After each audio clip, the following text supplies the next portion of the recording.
Autre question qui se pose souvent. Est-ce qu'il vaut mieux procéder à cette toilette dans les baignoires du mikvé ou est-ce qu'il vaut mieux y procéder dans sa propre baignoire à la maison, dans sa salle de bain? Alors, a priori, l'idéal, ce serait bien évidemment de le faire au mikvé. Et de cette façon-là, immédiatement, au moment où on sort de la baignoire, on peut se rendre au mikvé. Il n'y a pas de distance à parcourir, il n'y a pas de temps à attendre. Immédiatement, on peut être sûr qu'alors qu'on est complètement propre, on se trempe. Simplement, bien évidemment, quelquefois c'est un problème. Parce que lorsqu'il y a quelques malheureuses petites baignoires, salles de bain dans le mikvé, et qu'il y a une queue gigantesque de femmes qui attendent pour se tremper, on ne se sent pas très bien rester pendant une demi-heure, 3/4 d'heure dans sa salle de bain pour pouvoir bien se laver. Quelquefois, on nous tape à la porte. Et quelquefois, toute cette atmosphère-là tendue fait qu'on ne peut pas procéder à cette toilette avec sérénité. C'est la raison pour laquelle, dans ce cas-là, on conseillera au contraire à la femme de procéder à cette toilette chez elle, à la maison, dans sa salle de bain, et ensuite se rendre au mikvé, bien évidemment dans la mesure où la distance entre sa maison et le mikvé n'est pas trop grande, ou alors où elle peut être véhiculée en voiture, etc. Combien de temps doit durer cette toilette? Et ne vous inquiétez pas, ensuite on rentrera dans tous les détails de cette toilette, comment nettoyer chaque partie du corps. Mais pour l'instant, combien de temps doit durer cette toilette? Alors on l'a précisé tout à l'heure. Lorsqu'on procède à cette toilette, or qu'il fait déjà nuit, pour être sûr que la femme ne va pas trop se précipiter, on lui a dit que cette toilette devait durer 1 heure.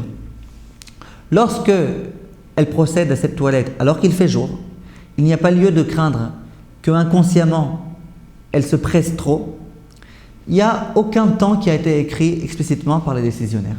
Et de nombreux décisionnaires ont écrit que dans ce cas-là, c'est clair qu'on n'est pas obligé de dire à la femme qu'elle doit rester coincée pendant 1 heure dans sa salle de bain. Pourquoi? Toute la raison pour laquelle on lui a dit que ça devait durer 1 heure, c'est pour ne pas qu'elle fasse ça à la va-vite. Mais dès lors qu'elle est en pleine journée, qu'elle sait que le mikvé est encore fermé, automatiquement, de toutes les façons, elle ne fera pas cette chose-là à la va-vite. Et donc, ce n'est pas la peine de lui imposer un temps minimum. En pratique, pour procéder à toute cette toilette comme il se doit, l'expérience prouve que ça dure au moins 1 demi-heure, voire 3/4 d'heure, depuis le début jusqu'à la fin. Que fait-on dans un cas où cette toilette a été omise? Nos maîtres nous disent que cette toilette-là est indispensable. Une femme qui immédiatement a été se tremper, alors qu'elle n'a pas procédé à cette toilette du tout, elle verra son immersion ne pas être valide. La raison en est que Chachamim ont énormément tenu à ce qu'on procède à cette toilette. Maintenant, cette toilette concerne toutes les parties du corps. La partie principale, c'est le fait de se peigner les cheveux. Et concernant cette partie-là, nos maîtres nous ont dit que si une femme ne sait pas peigner les cheveux, son immersion n'est pas valable. Ensuite, il faut savoir encore un point important, c'est que suite à cette rafifa, à cette toilette, il est interdit de consommer tout aliment à l'état solide. Une personne qui vient de finir sa rafifa, qui s'est bien brossé les dents, qui a fait tout comme il se doit, et qui ensuite veut manger un bon hamburger frites, c'est interdit. Hamburger, comme on l'a dit au tout début du cours, que le jour du mikvé, on n'a pas le droit de manger de viande, mais même les frites, même un bonbon, toutes ces choses-là, il est clair qu'on n'a pas le droit de les manger parce qu'on vient de sortir de la khafifa, on vient de se nettoyer, exprès pour être sûr qu'au moment où on va se tremper, on sera vraiment intact de toute saleté. À ce moment-là, on va recommencer à manger des choses, à se salir, à salir la bouche, donc on ne mange rien du tout. Le seul cas, c'est celui dont on a parlé tout à l'heure, une femme qui doit se tremper vendredi soir et qui ne peut pas imposer à toute sa famille de l'attendre. Dans ce cas-là, on lui a autorisé de manger quelques petites choses. Et ensuite de bien se nettoyer la bouche. Cependant, l'un de nos grands maîtres qui s'appelle le Zera Emet écrit que de boire quelque chose qui est à l'état liquide, c'est autorisé. On n'a pas peur que ces choses-là restent entre les dents. Et donc, boire un verre de coca, boire un café, boire de la soupe, manger de la soupe, on dit en français. Mais je parle de soupe à l'état liquide. Ces choses-là, il y a lieu d'autoriser. C'est de cette façon-là que la grande majorité des décisionnaires contemporains ont tranché.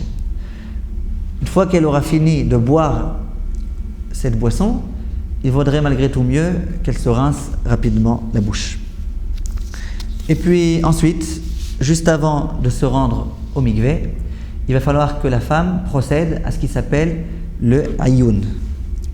Qu'est-ce que le ayoun? Le ayoun, c'est l'inspection. L'inspection de tout son corps. La femme, jusqu'à présent, n'était pas forcément complètement propre. Elle vient de se laver. Une fois qu'elle s'est lavée, il faut qu'elle passe un regard minutieux sur tout son corps pour voir qu'effectivement, tout est propre, tout est clean, tout est impeccable. Cette mitzvah-là est de la Torah. La Torah oblige la femme, avant d'aller se tremper, à bien regarder toutes les différentes parties de son corps. Que fait-on concernant le dos, par exemple? On n'a pas les yeux dans le dos. Comment on peut vérifier que, effectivement, le dos est complètement propre? Alors certains décisionnaires disent qu'on peut par le toucher. On met la main derrière le dos et on vérifie bien qu'il n'y a aucune chose bizarroïde là-bas, rien qui n'est en relief. Il y a d'autres décisionnaires qui disent que, étant donné que tout le corps était dans la baignoire, qu'il y a de l'eau qui a coulé sur tout le corps, on considère que c'est clair que la femme est déjà propre. Et donc, les parties qui sont accessibles, on les regarde. Les parties où nos yeux n'ont pas la possibilité de voir, on se repose sur cette toilette qui a été effectuée. Enfin, il y a Baruch Hashem dans les mikvaot des balaniot, des femmes pieuses généralement, dévouées, qui seront prêtes à observer notre corps. Si la femme vient et qu'elle dit à la balanite, s'il te plaît, veux-tu bien regarder mon dos, qu'il n'y a aucun écran qui se trouve, c'est clair que la balanite sera d'accord de le faire. Et de cette façon-là, on s'est acquitté, d'après tous les décisionnaires, de cette inspection. Peut-on faire simultanément la khafifa et le iyun? Disent les décisionnaires, il n'y a pas de problème. Si au moment où la femme se nettoie, elle se dit, je regarde aussi que tout est bien propre, et bien en une pierre deux coups, elle a pu faire aussi bien sa khafifa, sa toilette, que son iyun, que son inspection. Mais ça, c'est à condition qu'elle se trempe immédiatement après. Parce que si elle fait la khafifa 2 heures avant, le iyun qui aurait été fait à ce moment-là n'est pas efficace. Le iyun, il faut qu'il soit fait juste au moment où la femme s'apprête à aller se tremper.